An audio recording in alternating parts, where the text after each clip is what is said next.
I'm Eli Shaika, and this is Cooking Contaminated, where I take the dishes and recipes of some of my best friends in metal, and I add a little hellacious twist of my own.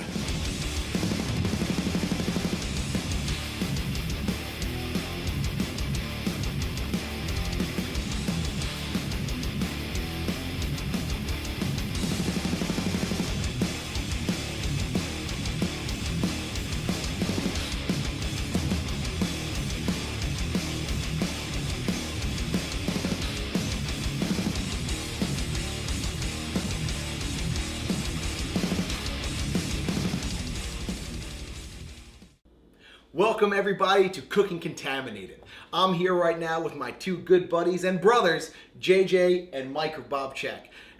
Both JJ and Mike are Slovak Pole mixes, so what else would they bring here but a recipe for handmade pierogis. Yeah, you know, that's what they're gonna make. What else would Polish dudes make and bring to my kitchen? Exactly. So we're gonna serve the pierogis, but we're gonna serve them with and contaminate it with a sour cream and bacon with chive topping that I'm gonna make, and we're gonna put that on the Sounds great, Eli. and we're gonna rock it out. All right, So are you guys stoked to do this? Yeah. All right, yeah. awesome. So get the pierogies rolling. we're gonna start the pierogi topping first, so we can put that in the refrigerator. And first thing we're gonna need to do is actually make some bacon. So Mike, why don't you go ahead and start some bacon over there, Will do. while JJ and I We'll do the mix bacon. up the chives and green onion.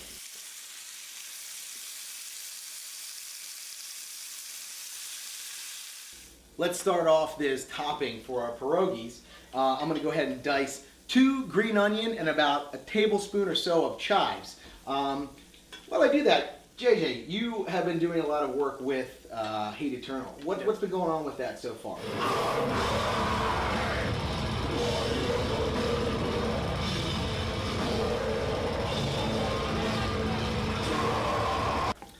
Well, it's we're doing actually a lot of pre-production as far as getting a feel for the new songs. A lot of the new songs are partially written or most of the way written, and the pre-production's going great. The drums sound great.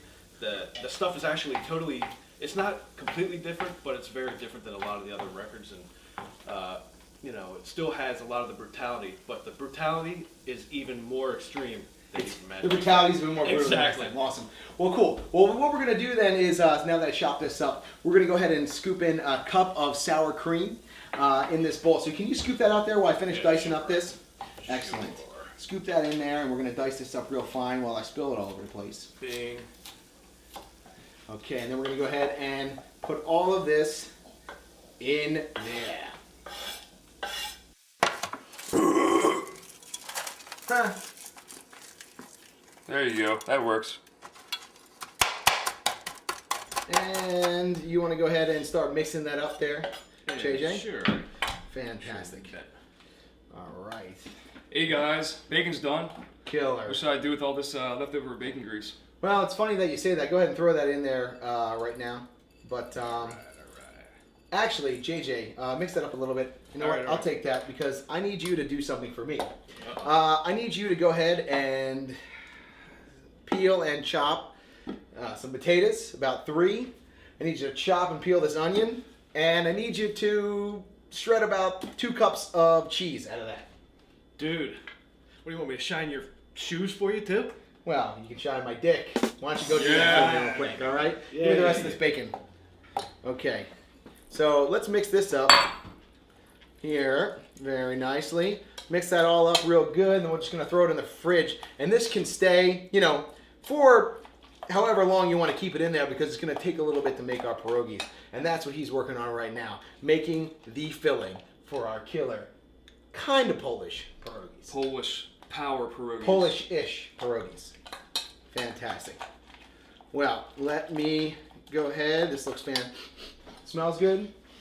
Smells bacony. I'm going to go ahead and throw this in the refrigerator. But first, we're going to go ahead and Hot put sauce a dash fixes of everything. Tabasco here for you in there. About 2, 3, 4 dashes. And give it some nice little flavor here as well. Wonderful. Okay, let's go ahead and throw this in the fridge.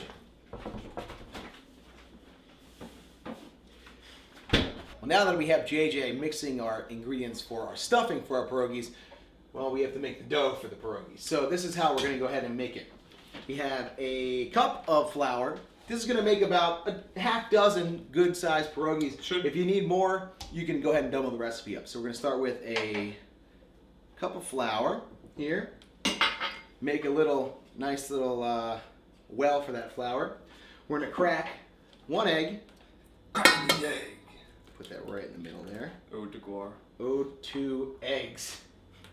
Pinch of salt in there as well.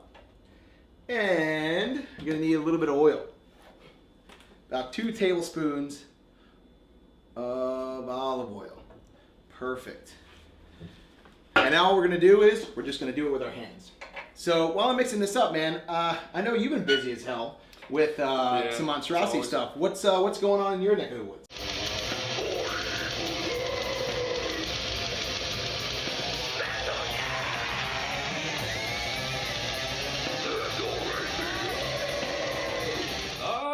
Well, coming up soon, we got a quick tour in Mexico coming up in about 2 weeks. Actually, got to get ready for that, and then we're going to South America in August. Excellent. So you've been doing some stuff too, as I hear, with your artwork as well. Yeah. Well, actually, my artwork from visualdarkness.com has been used in a Universal Pictures movie coming out actually next year, 2011, as a background set dress for this movie called Dream House, which has the old actor from last actor from what's it called, James Bond, Daniel Craig, I think it is. Oh, killer.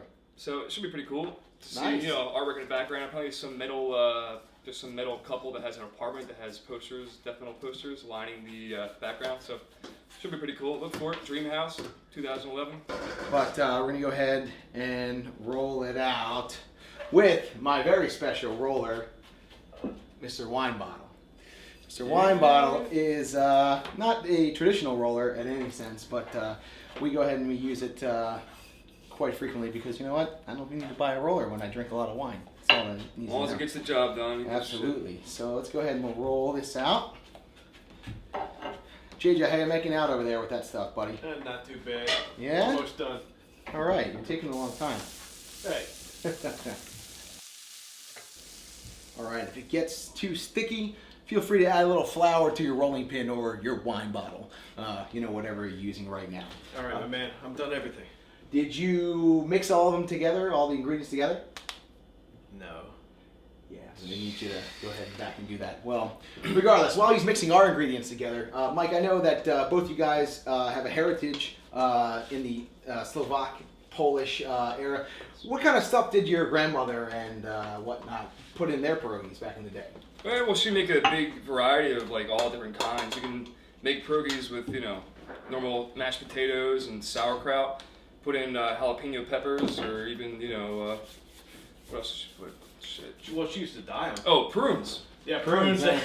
Wait, she used to dye them? What does that mean? Well, she used to dye them because we'd have so many of them that you'd have to dye the jalapeno green, you'd have to dye the prune purple, or So whatever we it knew was. which one was which. I would not. Even though we got confused sometimes and ate the jalapeno when it was just like we thought it was sauerkraut. Big.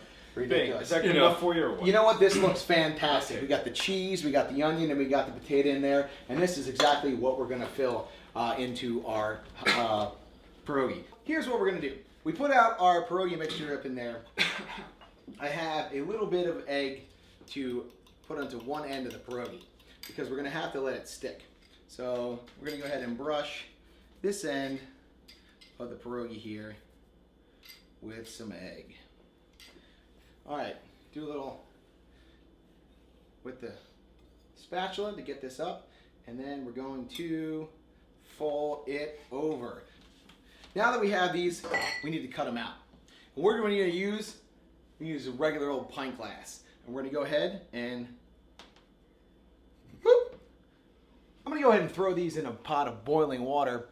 And these guys are going to sit down because as soon as I boil them, I'm going to throw them in the pan, saute them for a hot second, and then dinner is served. All right, we're going to get these last two out of here, and we're going to go ahead and pan fry them until they're golden brown on each side in some hot pannage right here. And they can go right on pan.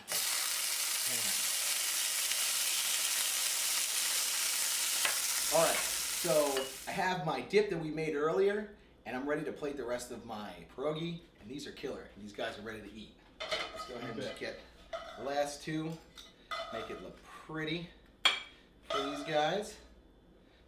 Oh, that looks good. That's great. They're ready to eat. All right, gentlemen. All right. So, here we have it, our homemade pierogi and sour cream and bacon topping. This is probably going to be hellaciously awesome, and we're going to enjoy this meal with a flying fish ESB Amber. Why are we using the ESB Amber? Well, I think the sweetness is going to act very well with the smokiness, the bacon and the topping, and with all that cheese and cream, we're going to need something with enough bite and enough alcohol to cut through that. So, guys, before we start, thank you for coming out. Prostrovia! Bistrovia! Bistrovia, whatever. Cheers. And remember, you don't have to be a great cook to contaminate your cooking.